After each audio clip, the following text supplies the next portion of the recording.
A paz do Senhor Jesus. Hoje nós vamos mergulhar em uma das mensagens mais poderosas das Escrituras. Se você chegou aqui, não foi por acaso. Deus tem uma palavra viva para o seu coração. Antes de começarmos, escreva aqui nos comentários: eu recebo esta palavra. Isso ajuda o vídeo a alcançar mais pessoas e libera bênção sobre a sua vida. Agora, abra seu coração, porque o Espírito Santo vai falar profundamente com você através desta mensagem. Romanos capítulo 1, dos versículos 21 a 23, nos mostra a gravidade da situação da humanidade diante de Deus. Paulo escreve à igreja em Roma para convencê-la da necessidade urgente da pregação do Evangelho aos pagãos, aos gentios, aqueles que nunca ouviram falar de Cristo. Talvez alguém pensasse: se essas pessoas nunca ouviram falar de Jesus, nunca tiveram contato com a lei de Moisés ou com a Bíblia, será que Deus seria justo ao condená-las? Em que base ele vai julgá-las? A partir desse raciocínio, alguns podem concluir que o desconhecimento do Evangelho tornaria essas pessoas inocentes no dia do juízo. E se isso fosse verdade, surgiria uma pergunta séria: qual seria, então, a base para a tarefa missionária da igreja? Imagine uma tribo isolada, no interior da floresta, que nunca teve contato com missionários, que nunca ouviu o nome de Jesus. Eles têm sua religião, seus deuses, seus costumes. Se eles fossem automaticamente salvos por não conhecerem Cristo, poderíamos até pensar que seria melhor que nenhum missionário fosse até lá, pois, ao anunciar o Evangelho, uns creriam e outros rejeitariam, e esses estariam condenados. Mas Paulo mostra que não é assim. Nos versículos anteriores, ele explica que a ira de Deus se revela do céu contra toda impiedade e injustiça dos homens que sufocam a verdade. Deus se revela à humanidade de duas formas: na consciência e na criação. O que de Deus se pode conhecer se manifesta dentro das pessoas.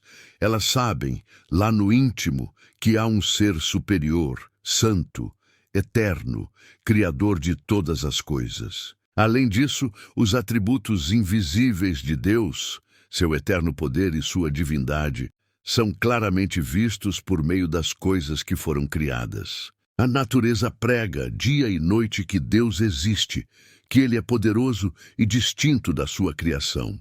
Por isso, Paulo conclui: esses homens são indesculpáveis. No dia do juízo, Deus não os condenará porque rejeitaram um Cristo que nunca ouviram, mas porque rejeitaram o conhecimento de Deus que tinham na consciência e na criação. Ele dirá: você sabia que eu existia, sabia que sou santo, eterno e todo-poderoso, mas suprimiu essa verdade e preferiu seguir seus próprios caminhos. É por essa razão que missões são urgentes e necessárias, porque o mundo está perdido e a rejeição de Deus já acontece no coração, mesmo onde o Evangelho ainda não chegou. A partir do versículo 21, Paulo começa a descrever o processo de rejeição de Deus. Ele mostra como as pessoas, partindo da revelação que Deus lhes dá na consciência e na natureza, caminham em direção ao endurecimento e à idolatria. Primeiro ele afirma: porquanto, tendo conhecimento de Deus. Esse conhecimento não é um conhecimento completo, detalhado, como o que temos nas Escrituras, mas é uma consciência real de que existe um Deus, distinto da criação, superior a nós, santo e poderoso. Em teologia, chamamos isso de reflexo da imagem de Deus no ser humano. Fomos criados à imagem e semelhança de Deus, e essa marca divina ficou impressa em nossa alma. Todo ser humano que nasce neste mundo já traz, de alguma forma, essa consciência de que existe um Deus. O ateísmo não é algo natural. Ele é uma decisão deliberada de ignorar as evidências que Deus colocou no coração e na criação. A pessoa escolhe virar as costas para Deus, fazer de conta que Ele não existe e sufocar a verdade que conhece. Ninguém poderá alegar ignorância absoluta no dia do juízo. Nós que, além da revelação na consciência e na natureza, recebemos ainda a revelação especial de Deus na Bíblia, somos ainda mais responsáveis. Fomos alcançados por uma luz muito maior. Ouvimos o nome de Jesus, conhecemos o Evangelho, fomos ensinados, desde cedo, sobre quem Deus é, quem nós somos e qual é o caminho da salvação. Se aqueles que nunca ouviram são indesculpáveis diante de Deus, quanto mais nós, que recebemos tanto conhecimento e tanta luz. Paulo deixa claro: todos têm algum conhecimento de Deus, nenhum nasce ateu. Ser ateu, agnóstico ou simplesmente viver como se Deus não existisse é fruto de uma decisão do coração. A natureza foi afetada pelo pecado, sim, mas não a ponto de apagar totalmente a consciência de que há um Deus bom, santo e justo. Esse conhecimento, porém, é rejeitado, sufocado e trocado por outras coisas, como veremos a seguir. Ainda no versículo 21, Paulo mostra o que os homens deveriam ter feito com esse conhecimento de Deus e o que, na prática, fizeram. Ele diz: tendo conhecimento de Deus, não o glorificaram como Deus, nem lhe deram graças. Duas atitudes seriam o mínimo esperado. Primeiro, glorificar a Deus. Mesmo sem conhecer todos os detalhes, o ser humano poderia olhar para a criação e dizer: eu não sei o nome de quem fez tudo isso, não entendo tudo sobre ele, mas é evidente que o mundo não surgiu do nada. Há um poder eterno por trás de tudo. A matéria não produz a si mesma, o acaso não gera ordem. Deve haver um Criador. Essa percepção deveria levar o ser humano a se curvar diante desse Deus, a reconhecer sua grandeza e a honrá-lo. Segundo, os homens deveriam dar graças a Deus. Deveriam reconhecer que a vida, o alimento, a saúde, o sustento, as estações do ano, a chuva, as colheitas e tudo o que desfrutam vem das mãos generosas de um Deus cuidador. Ele abre a sua mão e supre a criação. O coração humano deveria ser cheio de gratidão e dependência. Mas não foi isso que aconteceu. Em vez de glorificar e agradecer, a humanidade seguiu em outra direção. Paulo descreve, a partir do final do versículo 21 até o versículo 23, um processo de abandono de Deus em 4 etapas. A primeira etapa é: tornaram-se nulos em seus próprios raciocínios. Isso não significa que raciocinar é errado. Deus nos deu a razão justamente para investigarmos a criação, compreendermos o mundo e reconhecermos por meio dela a sua sabedoria e poder.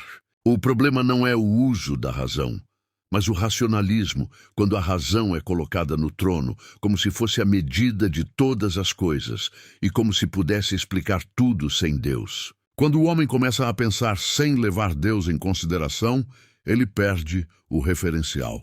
Passa a achar que sozinho conseguirá explicar a origem da vida, o sentido da existência, o propósito do universo.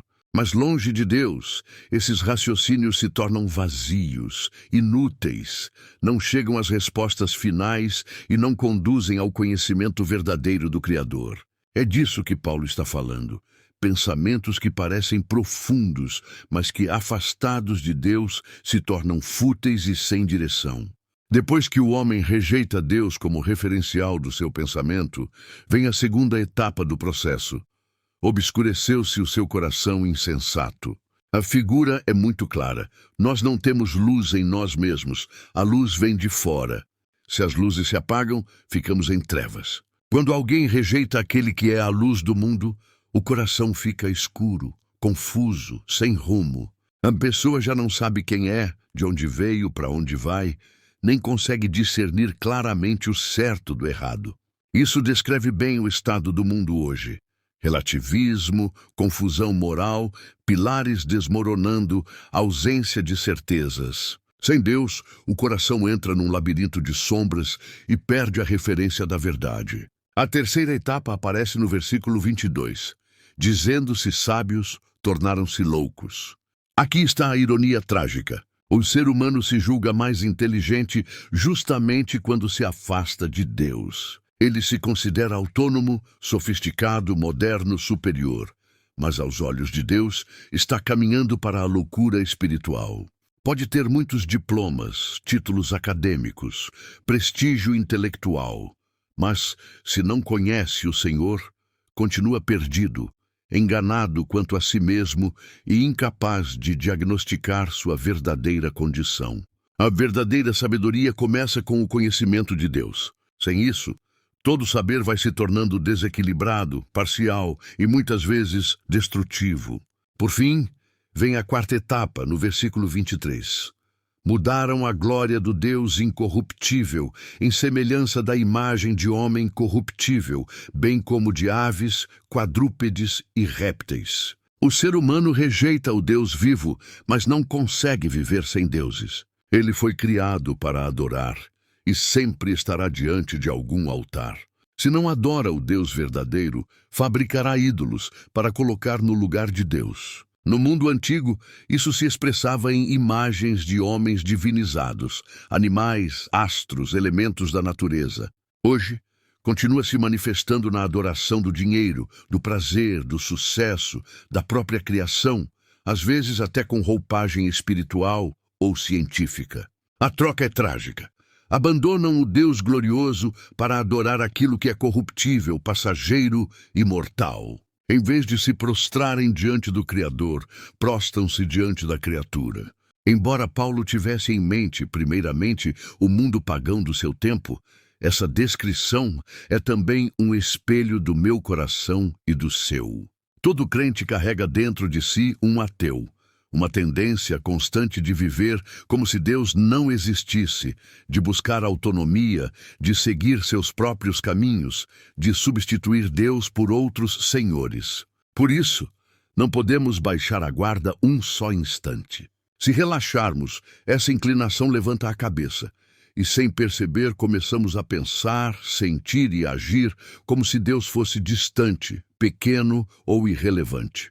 Há muitas pessoas que confessam a Deus com os lábios, frequentam igreja, conhecem a linguagem religiosa, mas na prática vivem como se ele não existisse. Esse é o pior tipo de ateísmo. O ateísmo prático de quem fala de Deus, mas o nega pelas obras, pelas escolhas e pelo estilo de vida. Diante desse quadro, a única resposta não é tentar dar um jeitinho em nós mesmos, nem fazer pequenas reformas morais. O que precisamos não é de um band-aid espiritual, mas de ressurreição. Precisamos de uma mudança profunda, radical, que só Deus pode operar em nós por meio do Evangelho de Jesus Cristo. É no Evangelho que Deus interrompe esse processo de degeneração mental e espiritual. Por meio de Cristo, Ele nos dá uma nova mente, um novo coração, uma nova visão de mundo. Passamos a enxergar a realidade a partir de Deus e da Sua palavra, a reconhecer nosso pecado, nossa idolatria, nossa rebeldia e a nos curvar diante dele em arrependimento e fé. Que essa mensagem leve você a olhar com sinceridade para dentro de si, a reconhecer onde tem rejeitado Deus na prática e a clamar: Senhor, tem misericórdia de mim. Abre os meus olhos para o verdadeiro estado do meu coração. Salva-me de mim mesmo, dá-me uma nova mente e um novo coração em Cristo. Que Deus, em sua graça, nos conceda arrependimento, fé e transformação. Que no Evangelho do seu Filho encontremos perdão, paz, restauração e uma vida nova que aponta para a eternidade. Amém.